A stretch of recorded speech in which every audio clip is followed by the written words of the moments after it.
Hi, Amy DeLillo here, yoga therapist and meditation teacher at Wilcott Commons Cohasset Senior Center. Thanks for joining me today to practice a Warrior One, Warrior Two transition. So let's meet on the mat with feet hips width apart. Taking a moment to ground your feet here, perhaps lifting, elevating, spreading your toes, releasing them downward into the mat so that you can feel from your feet all the way up your body this foundational grounding. Feeling the tips of the toes, the balls of the feet, and your heels connected to the surfaces beneath you. From this foundation, aligning ourselves from our heels to our knees, from our knees to our hips, neutralizing our pelvis here. Allowing our ribs to float over the pelvic bowl, our heart over the pelvic bowl, and our head over our hearts. Softening the shoulders back and down, bringing a hand to the belly, another hand to the heart or the ribs. Let's come into our belly or diaphragmatic breathing, inviting that low, slow, and deep breath, lifting the belly, creating more space for our lungs to expand, our ribs to expand. Very little movement in our upper rib cage. Perhaps setting our sankalpa, our intention. I am resilient. I am curious, perhaps, as I practice warrior.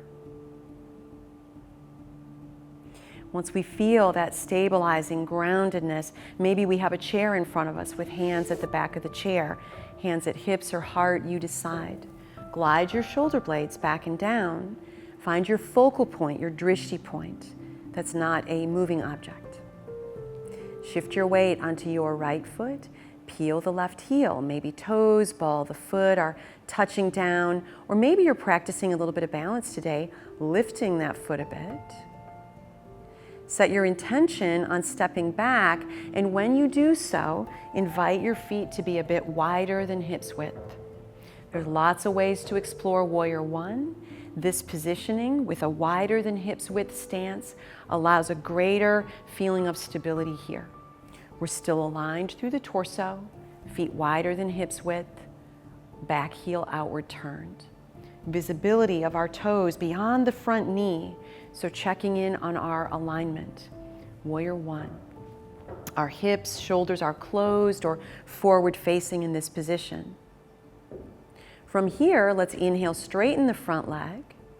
As we exhale, bend the front leg, core is nice and strong, lifting and shifting our back heel into alignment with the front heel, opening our hips and torso for Warrior Two. So from here, hands maybe are coming back to the hips on a chair, at our hearts, or maybe reaching away from heart center.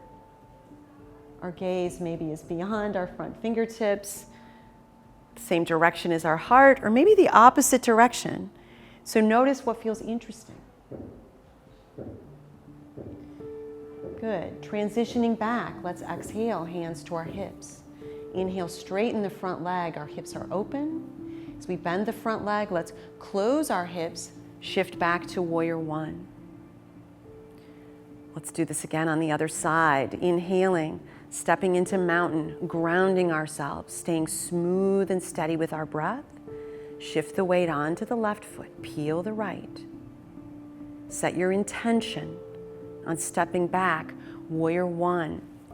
Feet wider than hips width, back heel inward turned. Maybe you're feeling fancy today, lifting your arms. Make this your own. Come into that alignment. Back heel inward turned, visibility of toes beyond the front knee, a little bit wider than hips width. Inhale, straighten the front leg, hips are closed. Exhale, open to the side, realign, heel to heel alignment. Soft shoulders, hands, arms, wherever it serves you today. Breathing low, slow, and deep. Set your intention on this transition from hips opening to hips closed. Warrior One, squaring, realigning, intentionally making your way to mountain with as many steps as you need to. Grounded and centered in our strong warriors. Thanks for playing with me. See you on the mat. Namaste.